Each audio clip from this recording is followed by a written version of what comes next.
Okay, I thought I'd just give a bit of an update on how the assessment of the installation of my new audio system in the car is going. So what I've done is I've got a set of Hertz Mille MLK Legend speakers.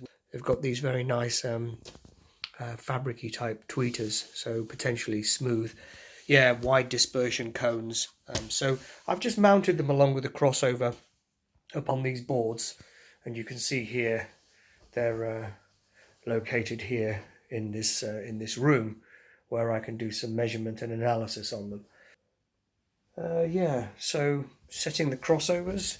In fact, actually, I've gone for the -2 decibel crossover setting, and I find that with the contour switched off is nice for me. That's one of the reasons why I wanted to do this, to set them up, to have a good listen to how I wanted the crossover set up in the room.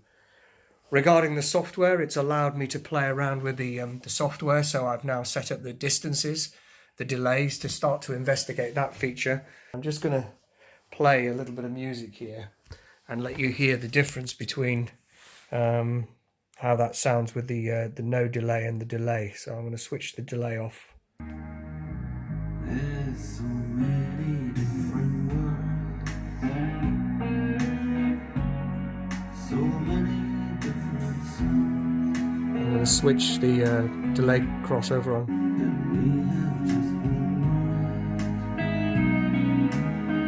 You can hear the voice is much more coherent.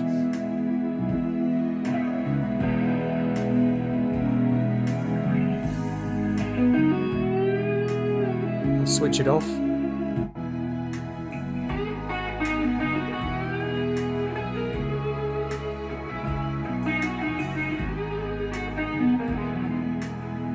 Back on.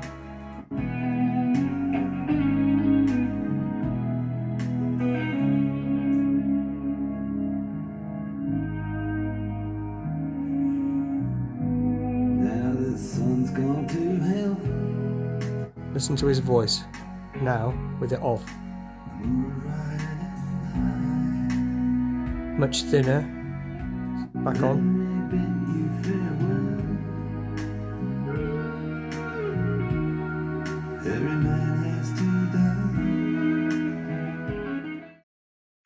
While I'm working on the software and the speakers upstairs in the music room, I wanted to quickly just talk a little bit about how I'm thinking about the layout in the back of the car.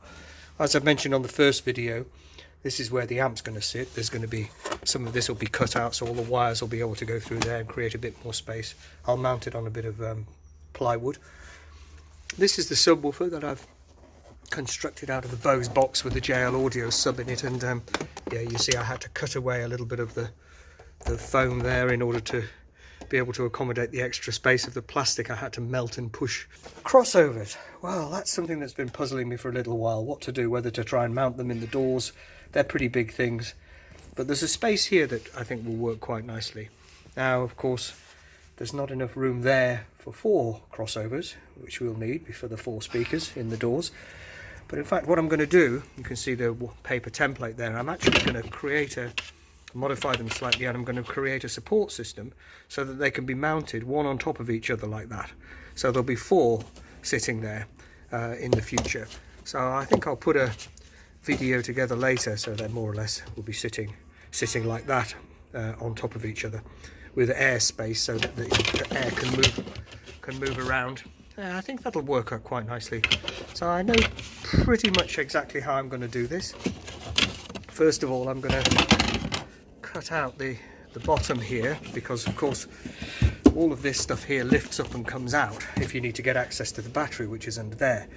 So whilst this is going to be mounted on top of the plastic base here, or the expanded foam base, this base is going to be cut out here, exposing the metal pan on the floor, and then I'll create a plywood base that it will sit on, so this whole plastic thing will lift out and the plywood base will sit there.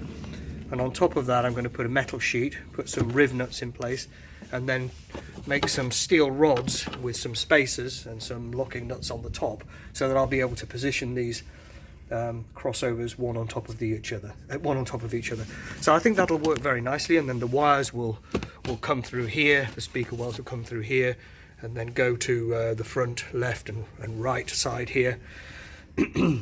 Yeah, but I'll get into that in more detail when I actually do it. But I think that will work out fine.